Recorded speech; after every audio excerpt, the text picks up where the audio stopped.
ketawa ke TV. Tahu orang anak-anak ini.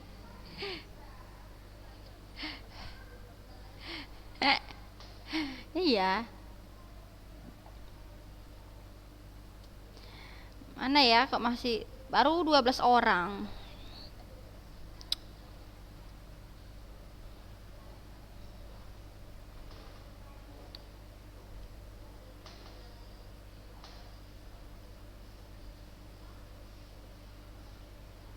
Sedikit nih.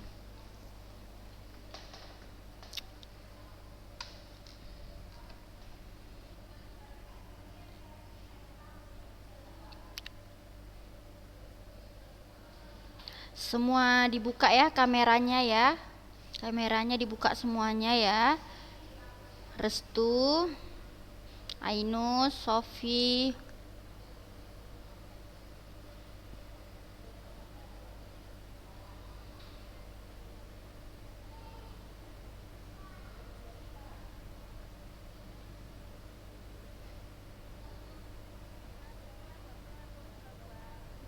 Nah, apa dia? Tapi tuh ada dia tuh, ha. Telat nah apa, Fitri?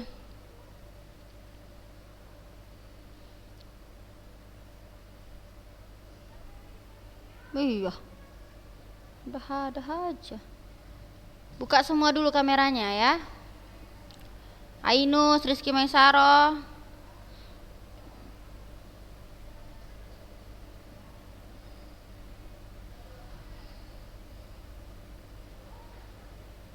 Oke. Bismillah. Assalamualaikum warahmatullahi wabarakatuh.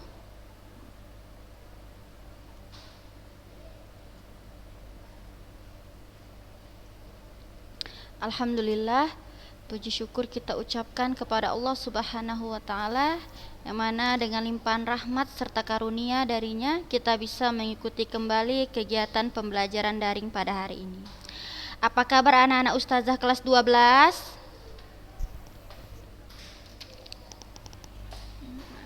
Alhamdulillah ya.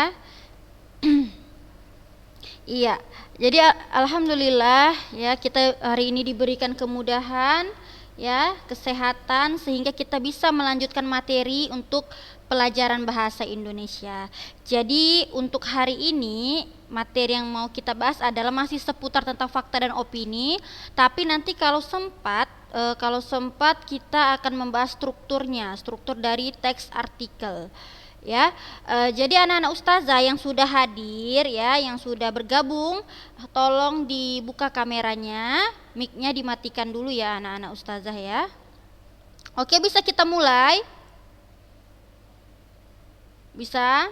Bisa ya. Oke, kita buka dulu.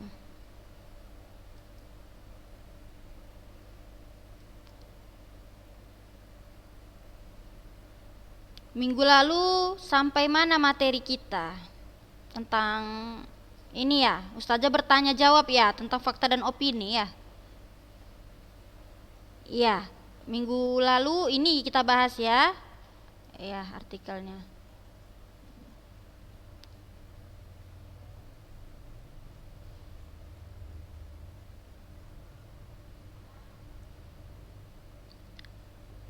Nah, ini ada satu contoh lagi, tapi ini terlalu panjang teksnya, tapi bisa kita cari di sini kok fakta dan opininya.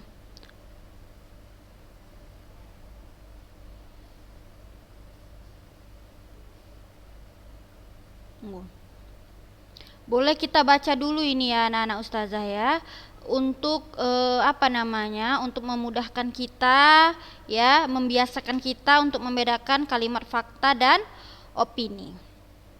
Oke, kita nanti bergantian bacanya, tapi tidak semuanya nanti dibaca kok, sedikit aja.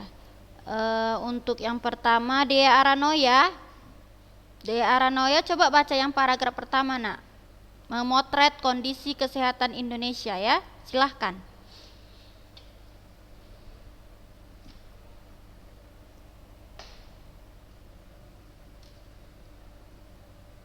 Dea. Oke nak, baca. Mhm.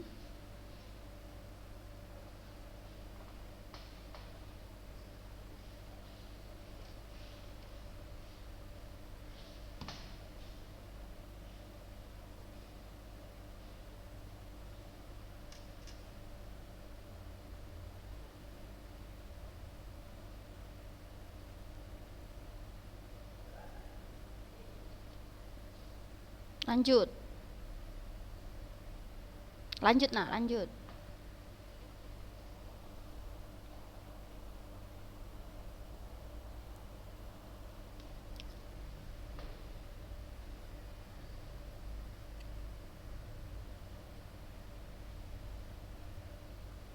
Mhm.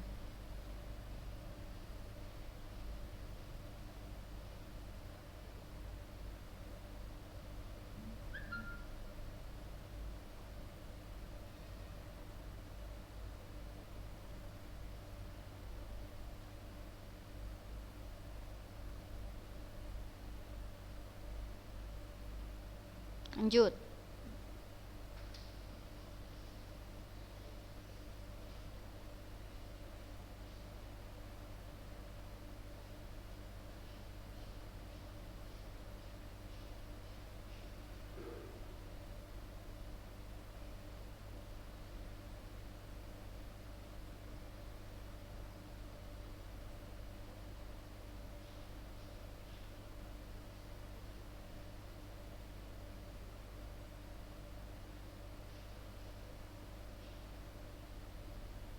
Oke, cukup. Lanjut Hunaisa. Hunaisa dulu.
Preva.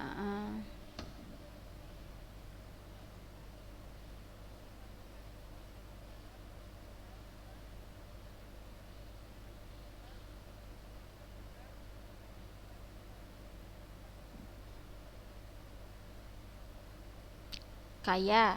Penduduk kaya.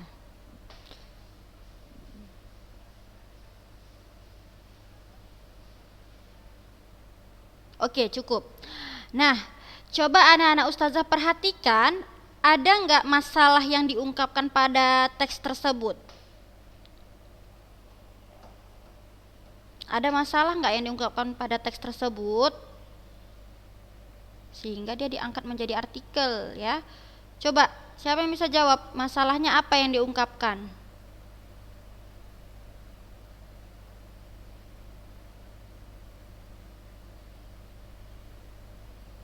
Nggak ada yang jawab. Iya, tentang masalah kesehatan. Iya, bisa paragraf kedua. Iya, betul. Jadi ini ya tentang masalah kesehatan, betul, tapi tepatnya adalah ketika rakyat Indonesia mengalami empat transisi masalah kesehatan. Ya, di sini penulis mencoba untuk istilahnya memberikan argumennya terkait hal tersebut. Nah, jadi bagus anak-anak ustazah dengan kita membaca teks ini, jadi anak-anak ustazah bisa memahami apa masalah yang dibahas karena itu sangat penting, ya. Nah, sekarang coba pada paragraf 1, dapatkah anak-anak ustazah menemukan fakta? Maisaro Khairunisa. Coba Maisaro, ada nggak ditemukan fakta pada paragraf pertama? Walaupun tidak ada data-data seperti angka, nggak masalah. Ada fakta pada paragraf pertama, yaitu coba Maisaroh.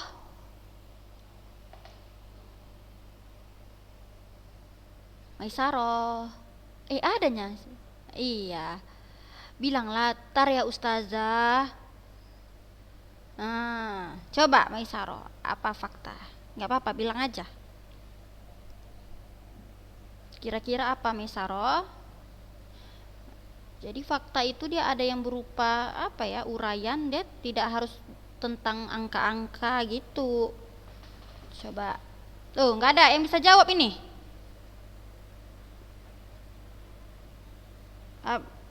Mana bilang?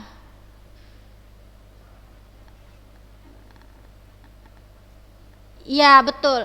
Yang pertama kan, sehat merupakan hak asasi setiap warga negara yang diatur dalam Konstitusi Indonesia. Pastilah, namanya udah aturan itu berarti memang sudah fakta ya.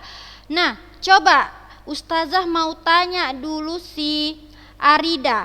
Arida, di paragraf pertama, bisakah anti menemukan opini pada paragraf pertama?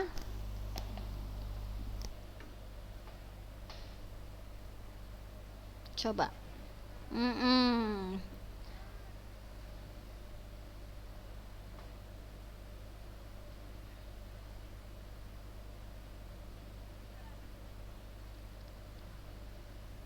Ada? Nggak ada sepertinya. Tapi coba kita buktikan ya. Kalau ini rakyat yang sehat bukan hanya sehat fisik, melainkan juga sehat secara mental, sehat dalam pergaulan sosial, dan tak lepas dari pembinaan aspek spiritual. Iya benar memang. Tetapi kita cocokkan dulu yang sama yang di bawah ini. Tadi ada dia berupa tabel. Nah ini. Nah ini ada di paragraf berapa yang ini? Ini tadi benar ya, sehat merupakan hak asasi setiap warga negara diatur dalam konstitusi. Nah kalau ini tidak hanya sebagai hak sehat menjadi kewajiban negara karena sejatinya komponen tersebut merupakan investasi penting bagi suatu bangsa. Ada kata penting di paragraf berapa ini tadi? Nah, 1 ya? Ya. Kita cocokkan ya. Nah, ini ya tidak hanya sebagai hak sehat menjadi kewajiban negara karena sejatinya komponen tersebut merupakan investasi penting. Karena ada kata pentingnya Nana Ustazah. Nih. Kata penting ini dia merujuk kepada pandangan seseorang. Setiap orang itu memiliki pandangan yang berbeda-beda tentang keutamaan atau seberapa penting suatu hal untuk diri mereka, kan seperti itu. Tetapi kalau yang bagian ini menjadi kewajiban negara, ya bisa memang, tapi yang ininya kena dia di sininya karena sejatinya komponen tersebut merupakan investasi investasi penting bagi suatu bangsa. Ini menurut penulis anak-anak ustazah ada kata penting menurut penulis di sini, tetapi mungkin penulis lain bisa saja dia membuatnya bisa saja yang sangat-sangat penting atau tidak begitu dipermasalahkan. Nah itulah yang namanya pandangan. Sampai di sini paham tentang fakta dan opini anak-anak ustazah? Iya. Paham? Iya. Coba di paragraf 2 ini ustazah mau tanya sama Yasmin Latifah, ada enggak? Yasmin Latifah. Oh iya. Oh iya, enggak ada berarti dia. Ustazah mau tanya dulu si Tasya, ini paragraf kedua kan ada nih. Menurut Tasya ini termasuk ke fakta atau opini? Kini rakyat Indonesia mengalami 4 transisi masalah kesehatan yang memberikan dampak double burden alias beban ganda. Coba, menurut Tasya itu fakta enggak? Atau opini?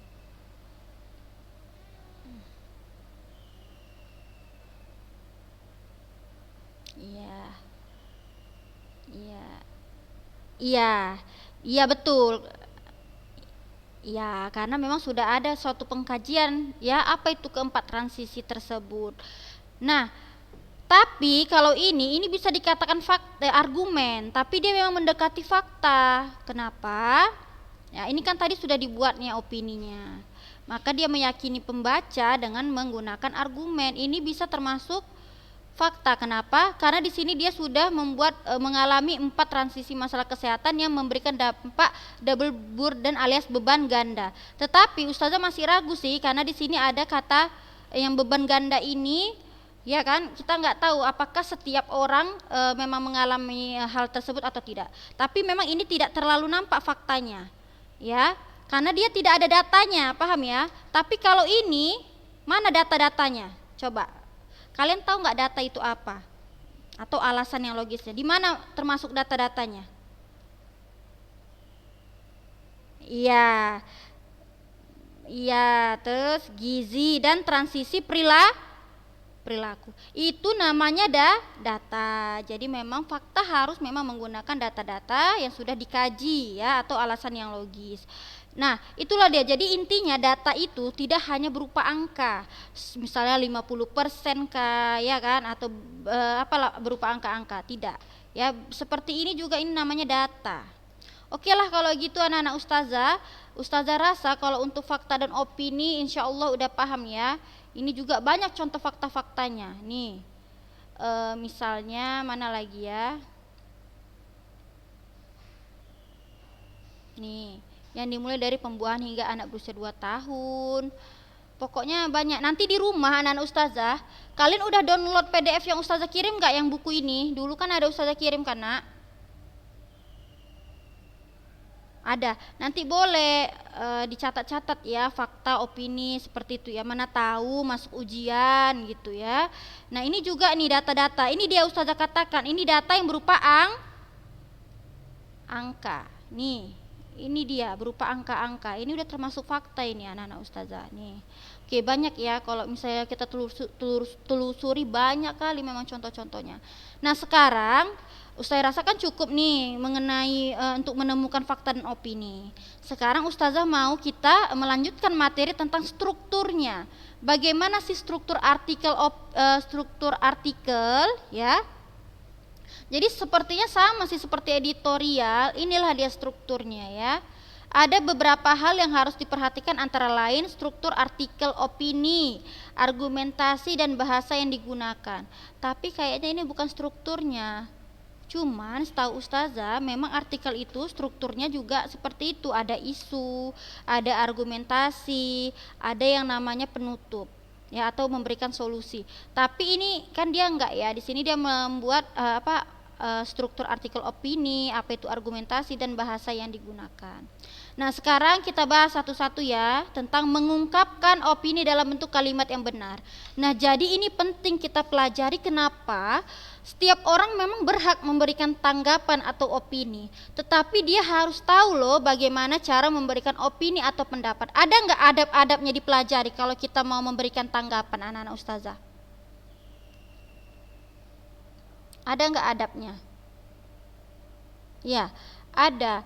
Agar apa? Agar orang lain itu tidak tersinggung ya, atau tidak sakit hati dengan tanggapan yang kita berikan. Paham ya? Jadi tanggapan itu kan ada banyak, ada dia berupa pendapat, saran, kritik dan lain-lain. Nah, tapi tanggapan yang mau kita bahas ini adalah bagaimana cara kita mengungkapkan opini dengan kalimat yang benar. Nah, ini penting untuk kalian ke depannya, ya kan? Jadi untuk mengungkapkan opini itu harus memperhatikan struktur artikel opini. Misal, ya, mana tahu kalian mau membuat karya ilmiah, apalagi anak-anak OSIS kan lagi sibuk kan membuat karya ilmiah. Nah, inilah dipahami ya anak-anak ustazah. Nih, struktur artikel opini. Kamu tentu sudah membaca artikel opini pada sub pelajaran sebelumnya, bukan? Apakah kamu memperhatikan struktur isi artikel tersebut? Artikel tersebut diawali dengan pernyataan pendapat atau topik yang akan kamu kemukakan. Benar nggak anak-anak ustazah? Kalau kita baca artikel, awalnya itu pasti diawali dengan pernyataan pendapat. Atau enggak hanya pendapat ya, atau juga topik yang akan dikemukakan. Tadi paragraf yang kita baca itu ada enggak topik yang memang kita langsung tahu setelah baca paragraf pertama?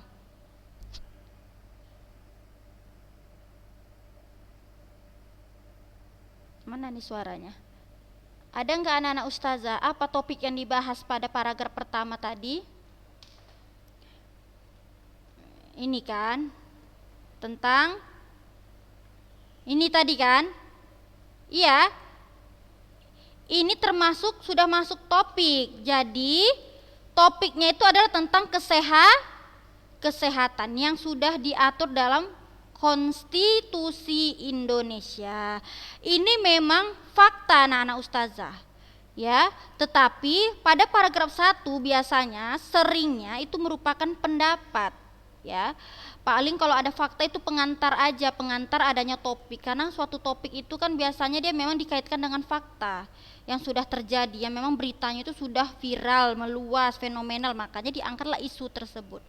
Jadi untuk opini ya pada artikel dia letaknya biasanya di paragraf awal ya, atau topik yang akan dibahas. Jadi kalau kita mau memberikan opini kita untuk membuat artikel, kita harus menemukan dulu topik yang akan dibahas ya, tentunya topik-topik yang memang lagi kontroversi memang, agar kita bisa memberikan solusi kepada masyarakat untuk tetap tenang gitu ya. Jadi kan isu yang beredar itu sebenarnya dapat meresahkan masyarakat. Jadi penulis artikel itu hadir bukan untuk menambah masalah, bukan untuk menambah untuk menjadikan provokator, itu nggak boleh, tetapi untuk memberikan solusi kepada masyarakat, yang mana kadang masyarakat kita ini kan suka percaya yang hoax. Benar kan? Benar apa tidak? Iya, betul. Oke, selanjutnya kamu kemukakan beberapa argumen tentang pendapat atau pandangan kamu terhadap masalah yang dikemukakan. Pada bagian ini disebut argumentasi. Bagian akhir artikel berisi pernyataan ulang pendapat, yakni penegasan kembali pendapat yang telah dikemukakan. Ini memang udah struktur dari teks artikel, memang ada opini, isu, argumen, dan reiteration atau pendapat. Nah, jadi anak-anak ustazah, kan kalau kita mau memberikan pendapat, ya kan, untuk memengaruhi orang lain itu kita harus punya apa? Harus kita buat apa dulu kalau untuk memengaruhi orang lain atau meyakini orang lain? Iya, betul, argumen. Jadi memang itulah yang harus kita kuasai. Jangan kita asal bicara, tetapi kita tidak punya argumen. Boleh memberi tanggapan, boleh memberikan opini, tapi harus ada argumennya, seperti yang tadi. Yang tadi itu argumennya adalah ya, banyak sekali argumen yang dikemukakan. Ini kan termasuk argumen ini kan, karena ada faktanya. Ingat ya, argumen itu dia merupakan suatu alasan yang logis dari sebuah pendapat ya, untuk meyakini pembaca, dan juga bisa berupa fakta maupun data-data ya. Ini juga termasuk argumen anak-anak ustazah ya. Apalagi ini, pokoknya ini rata-rata semua argumen lah setelah paragraf 1. Ini argumennya banyak sekali. Tapi ada argumen yang seperti ini, pernah nggak misalnya Kementerian Kesehatan menyebutkan atau menyatakan bahwa gitu. Pernah nggak kayak baca koran kayak gitu seperti itu, atau menurut Bapak ini dia menyatakan bahwa, pernah nggak anak-anak ustazah baca seperti itu? Pernah ya kan? Nah, ini seperti ini kan dia dapat informasi ini. Nih, data-data ini dari sini kan, pelayanan kedokteran kesehatan perorangan masuk dalam jaminan kesehatan nasional. Pasti ini dapat data-datanya dari mungkin Kementerian Kesehatan. Tapi ada dia memang artikelnya, memang dia membawa pendapat dari tokoh-tokoh ya kan, bisa tokoh Kementerian Kesehatan, tergantunglah topik yang mau kita bahas. Kalau anak-anak ustazah mau bahas tentang kesehatan, ya diambillah dari dokter apa gitu, misalnya spesialis apa, atau Kementerian Kesehatan, atau mau bahas pertanian bisa juga. Ya udah, berarti dari Kementerian Pertanian tentang apa, bagaimana misalnya beras maksudnya turun rendahnya apalah seperti itu ya, misalnya kan, tentang sayur-sayuran bisa juga seperti itu, penanaman. Nah gitu. Jadi ada contoh yang opini seperti itu anak-anak ustazah ya. Ini memang banyak argumennya ini di sini. Oke, mungkin kalau tentang argumen udah paham lah itu ya. Nah, terus setelah argumen ada namanya pendapat atau penegasan kembali. Inilah kesimpulannya. Biasanya di sini diberikan berupa solusi ya, untuk menenangkan masyarakat. Oke. Nah, Argumentasi pada bagian terpenting dalam artikel opini adalah argumentasi. Nah, ini tadi saya udah jelaskan. Memang nanti kalau misalnya ada pertanyaan di ujian, misalnya bagaimana cara kita memengaruhi orang lain, ya kan, meyakini orang lain, jawablah dengan dapat menggunakan kalimat argumentasi atau membuktikan opini kita dengan data-data ataupun alasan. Nanti kalau ujian misalnya disuruh menemukan kalimat argumentasi, udah bisa kan anak-anak ustazah? Insya Allah ya. Ingat aja, argumentasi itu bisa dia angka, data-datanya bisa juga enggak. Kayak tadi tuh kan 4 penyakit itu bisa argumentasi anak-anak ustazah. Yang penting dia alasan yang logis, itu aja ya. Karena kan nanti insya Allah yang buat soal itu adalah ustadz. Nah, lalu yang ketiga kita lanjutkan, penggunaan bahasa. Bahasa dalam artikel bersifat ilmiah populer, berbeda dengan bahasa ilmiah pada umumnya. Penggunaan bahasa penting untuk diperhatikan untuk melihat sasaran pembacanya. Coba ustazah mau tanya nih yang sering bergelut dengan karya ilmiah, siapa yang tahu apa sih itu bahasa ilmiah populer yang bersifat ilmiah populer? Kan ada banyak kan, ada ilmiah populer ya kan, apa coba, ada ilmiah aja. Kalau ilmiah populer itu seperti apa sih? Coba ada yang tahu nggak? Ilmiah populer itu apa maksudnya? Ada yang semi populer, atau ada yang semi ilmiah. Kalau yang di sini harus ilmiah populer. Siapa yang bisa jelaskan sama ustazah apa itu ilmiah populer?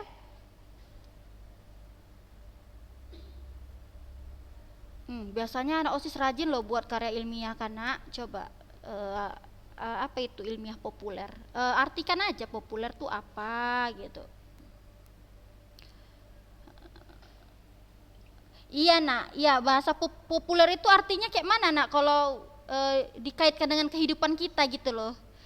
Itu betul tadi karya tulis yang itu tadi yang Hunaisa bilang. Tapi populernya ini dia ilmiah populer. Kan kalau artikel memang harus ilmiah lah dia bahasanya ya kan. Tapi kenapa harus dibilang ilmiah populer? Berarti ada yang ilmiah nggak populer lah, ya kan?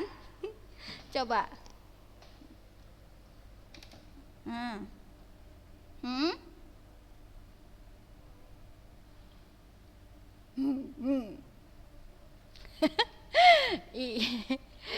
Jadi coba ada lagi nggak yang mau jawab ilmiah populer itu kayak mana sih?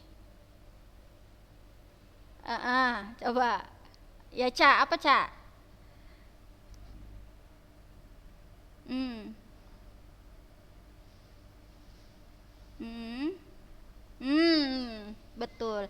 Jadi ilmiah itu memang kalau ilmiah populer dia harus pakai kata baku nih, tahu kan kata baku kan? Tetapi harus menggunakan ilmiah populer itu yang memang sudah sering didengar orang, paham nggak? Yang memang tidak jadi rancu ketika dibaca orang lain. Itulah dia mengapa dikatakan sebagai ilmiah populer. Kenapa dia harus ilmiah populer? Karena artikel ini kan ringan dia kan.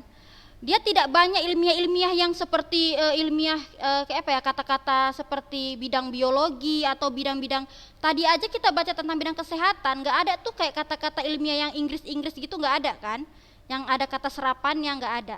Tetapi ilmiah populer ini adalah kata ilmiah yang memang dipadu-padankan dengan bahasa yang tidak ya bahasa yang memang mudah dipahami oleh orang banyak. Jadi orang tua bisa memahami, anak-anak bisa memahami, paham ya anak-anak ustazah ya? Paham nggak tentang ilmiah populer? Yang bisa diterima. Iya, tentunya anak-anak ustazah saat membuat artikel harus menggunakan bahasa yang komunikatif. Kan kita berada di Indonesia kan anak-anak ustazah kan? Nah, tentunya yang kita gunakan adalah bahasa yang sesuai dengan bahasa Indonesia yang mudah dipahami. Itu tadi dia ilmiah populer. Dia tidak ke barat-baratan, tidak mengambil istilah asing seperti itu. Dan juga tidak bertele-tele dan ringkas cara penyajiannya. Oke anak-anak ustazah, ternyata waktunya udah habis ya anak-anak ustazah. Ya nggak terasa udah 30 menit ya. Mudah-mudahan anak-anak ustazah bisa diterima penjelasan dari ustazah. Apabila ada salah-salah kata atau penjelasan yang ustazah berikan, ya namanya ustazah manusia biasa dan masih belajar, mohon dimaafkan ya anak-anak ustazah. Nah, jadi jangan lupa untuk selalu jaga kesehatan dan terus berdoa agar kita bisa berkumpul lagi di sekolah yang kita cintai ini. Oke anak-anak ustazah, sekian dari ustazah. Assalamualaikum warahmatullahi wabarakatuh.